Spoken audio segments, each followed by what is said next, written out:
पूरा देश है, यूनिटी मार्च और सरदार 150 का आयोजन हो रहा है। किस तरह से आयोजन होगा बालोद जिले में सर, और आज की जो प्रेस वार्ता है उसका मतलब क्या है? आप सभी को दीपावली और कार्तिक पूर्णिमा की हार्दिक शुभकामनाएं। एकता दिवस के रूप में सरदार जी के जन्मदिन को अपन मनाते हैं और उसके तहत 21 तारीख को अपन ने एक यूनिटी मार्च भी निकाला था। उस मार्च के अंदर तकरीबन पूरे जिले में, पूरे देश भर में, हर गांव ग्रामीण से हर प्रशासन, सरकार, युवा, विद्यार्थी और सभी राजनीतिक दलों ने बढ़ चढ़ करके भाग लिया। सभी पूरा देश चाहता है कि हमारा देश एकता के सूत्र में पिरोया हुआ रहे। जैसे कि सरदार वल्लभ भाई पटेल जी ने देश की आज़ादी के समय विभिन्न रियासतों को एक करके एक अखंड भारत का जो स्वरूप और निर्माण किया, हम उनके आभारी हैं। उन्हीं से अपन प्रेरणा लेते हुए उन्होंने देश की अखंडता का निर्माण किया। अपन देश में प्रेम और सौहार्द का निर्माण कैसे कर सकें, हम एक दूसरे के दिलों में कैसे मिल सकें, एक दूसरे दिलों में कैसे बच सकें, हमारा सपना राष्ट्र प्रथम का रहे, ऐसी भावना के साथ ये कार्यक्रमों की शुरुआत हुई है।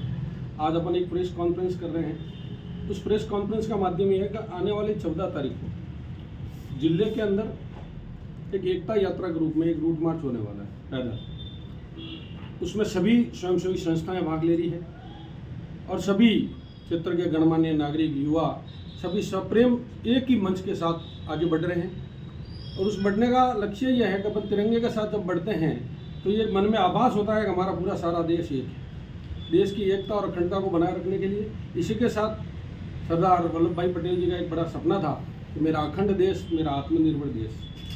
आज वही कालखंड चल रहा है। केंद्र की सरकार ने यह तय कर दिया है कि मेरा देश आत्मनिर्भर रहेगा और उसकी योजनाओं के तहत अगले 10 सालों में देश ने आत्मनिर्भरता की चरम सीमाओं तक पहुंचने वाला है।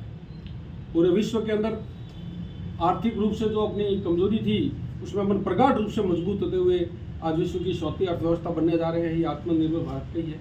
हर क्षेत्र में कृषि के अंदर भी आत्मनिर्भरता आई है, जो सरदार वल्लभ भाई पटेल का भी सपना था, अटल बिहारी वाजपेयी जी का भी सपना था, पंडित दीनदयाल जी का भी सपना था और मोदी जी ने तो इसको एक लक्ष्य के रूप में लिया है और ये लक्ष्य पूरा करने की ओर है।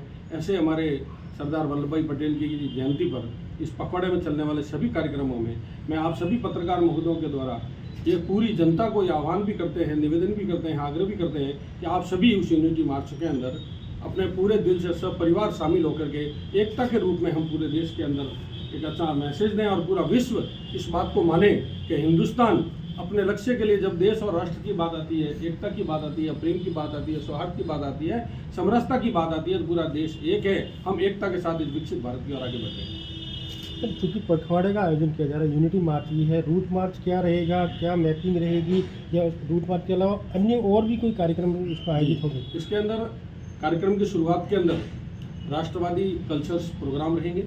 उस कल्चर्स प्रोग्राम के बाद पूरे जिले के अंदर एक 8 से 10 किलोमीटर की 2 से 3 यात्रा, एक यात्रा हमारी फाइनल हो चुकी है 14 को। उसके बाद विधानसभा स्तर पर हम यात्रा निकालने का संदेश देने वाले हैं। तो उसका जो रूट रहेगा करीब 7-8 किलोमीटर के आसपास का रूट बनने वाला है।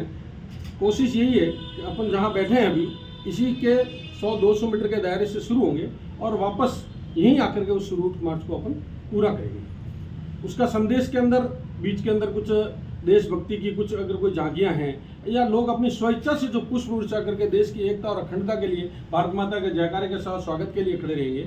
और जगह जगह कुछ कल्चर्स प्रोग्राम, कुछ सांस्कृतिक संदेश जो है इस रूट मार्च के माध्यम से मिलेंगे। आयोजन में जिला मुख्यालय के साथ में अन्य जो आपने विधानसभाओं की बात करी है, तो ग्रामीण क्षेत्र भी है, पंचायत समिति स्तर पर या ग्राम पंचायत स्तर पर भी कोई कार्यक्रम इसमें? अभी हम विधानसभा स्तर पर कर रहे हैं और ईश्वर ने चाहा और आप और हम सबकी एकता का अगर ये प्रेरणा सबसे मिलती रही तो स्वच्छता इच्छा से लोग इसको ग्रामीण क्षेत्र के अंदर पंचायत समिति और देश तो ये चाहता है कि ये कार्यक्रम कोई सरकारी कार्यक्रम या कोई राजनीतिक कार्यक्रम नहीं रही।